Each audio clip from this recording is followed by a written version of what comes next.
আজ 14 ডিসেম্বর শহীদ বুদ্ধিজীবী দিবস। আজকের এই দিনে পাকিস্তানি পাক হানাদার বাহিনী যখনই বুঝতে পারে মহান মুক্তিযুদ্ধে বাঙালি জাতির বিজয় নিশ্চিত, ঠিক তখনই বাঙালি জাতিকে মেধাশূন্য করতেই আজকের এই দিনে বাংলাদেশের যে বুদ্ধিজীবীরা ছিল তাদেরকে নির্মমভাবে হত্যা করে। এছাড়াও মিরপুর শহীদ বুদ্ধিজীবী স্মৃতিসৌধ এবং মোহাম্মদপুরের রায়ের বাজারের এই বধ্যভূমিতে বাংলাদেশের সেই বুদ্ধিজীবীদের লাশ পাওয়া যায়।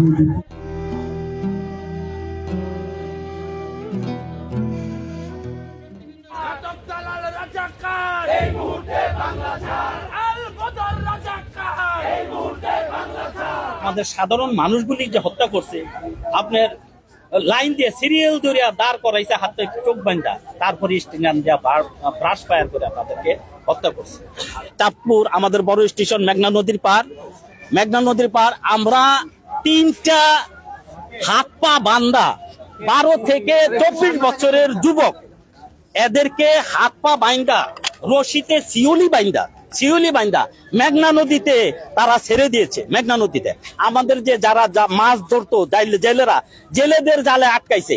11 জনের একটা দল আছিল, হে বাবা পাইছিল, এই 11 জনেরই জীবিত পেয়েছিল।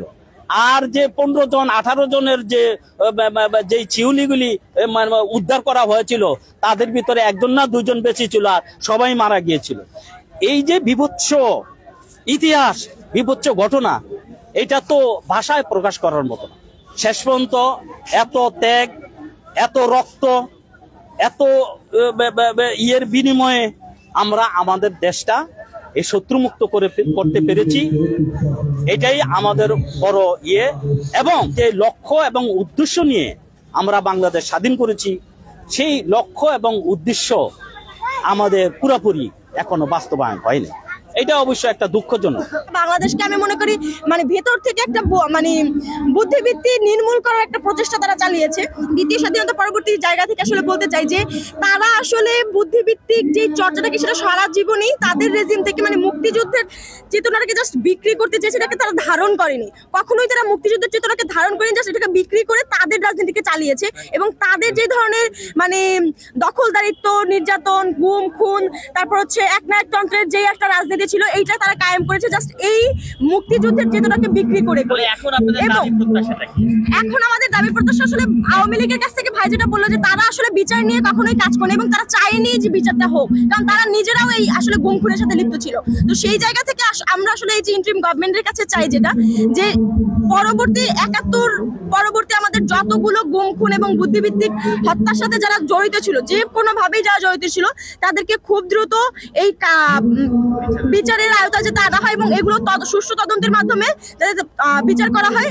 ওটা সবসময় একটাই ছিল যে দেশে বাক স্বাধীনতা ফিরে আসুক, গণতন্ত্র ফিরে আসুক, দল মত নির্বিশেষে সবাই যেন সবকিছু পালন করতে পারে। আমাদের এই একটাই প্রচেষ্টা ছিল, ইনশাল্লাহ আমরা এখন সেটা করতে পেরেছি।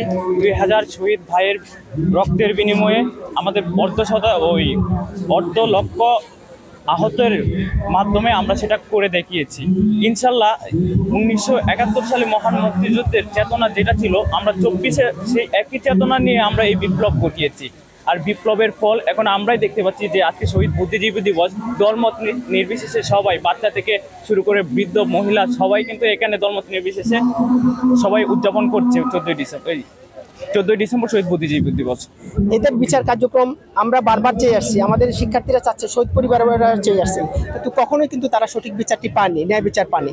আমরা চাই যারা মুক্তিযোদ্ধাদেরকে হত্যা করেছে, যারা বুদ্ধিজীবীদের হত্যা করেছে, তাদের প্রকৃত যারা অপরাধী, তাদের দৃষ্টান্তমূলক শাস্তি প্রদান করা হোক, এবং এই শাস্তির মাধ্যমে তাদের আত্মা এবং তাদের পরিবার শান্তি পাবে। আমরা দৃঢ়ভাবে বিশ্বাস করি যে এখন নতুন যে সরকার এসেছে, এই সরকারের কাছে আমাদের দাবি থাকবে, নতুন প্রজন্মের দাবি থাকবে, আমাদের ঢাকা আইডিয়াল ক্যাডেট স্কুল সহ সারা বাংলাদেশের সকল শিক্ষা প্রতিষ্ঠানের দাবি থাকবে, শিক্ষা পরিবার সুরক্ষা কমিটিতে দাবি থাকবে যে নতুন সরকার, এই সরকারের আমলে যেন যারা এই দেশকে স্বাধীন করার জন্য, দেশকে পাকিস্তানি হানাদার থেকে মুক্ত করার জন্য যারা যুদ্ধ করে তাদের আত্মত্যাগ দিয়েছে, তাদের আত্মা যেন শান্তি পায়, তাদের সঠিক বিচারটা যেন তারা পায়, তাদের পরিবার যেন এই সরকার আমলে সেটি পায়, এই প্রত্যাশা আমরা করছি। আমরা দৃঢ়ভাবে বিশ্বাস করি যে এই সরকার এটির একটি উদ্যোগ নেবে। আমাদের আগের মানে বর্তমান যে স্বাধীন হয়েছে আমাদের সরকার মানে হওয়ার পরে আমাদের বর্তমান বাংলাদেশের এত সুন্দর একটা আয়োজন, এত সুন্দর সবাইকে মানে মনে রাখার জন্য একটা আয়োজন হয়েছে।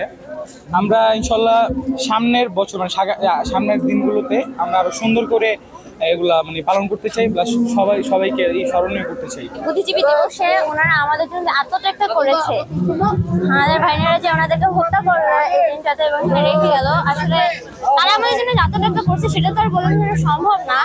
এবং অবশ্যই ওদের যে নিঃস্বার্থতা ছিল আমাদের এই বুদ্ধিজীবীদের হত্যার মাধ্যমে, তারা চেয়েছিল আমাদের মূর্খ করে দেওয়ার জন্য, একটা মূর্খ জাতি করে তোলার জন্য, যেন আমরা কখনোই সামনে না এগোতে পারি।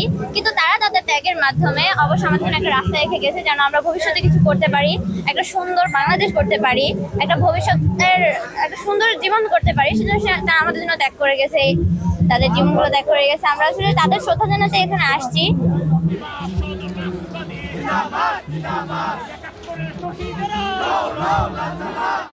সংবাদ, ফিচার ও অনুষ্ঠানের জন্য ভিজিট করুন সংবাদ প্রকাশের ওয়েবসাইট এবং যুক্ত থাকুন ফেসবুক পেজ ও ইউটিউব চ্যানেলের সঙ্গে।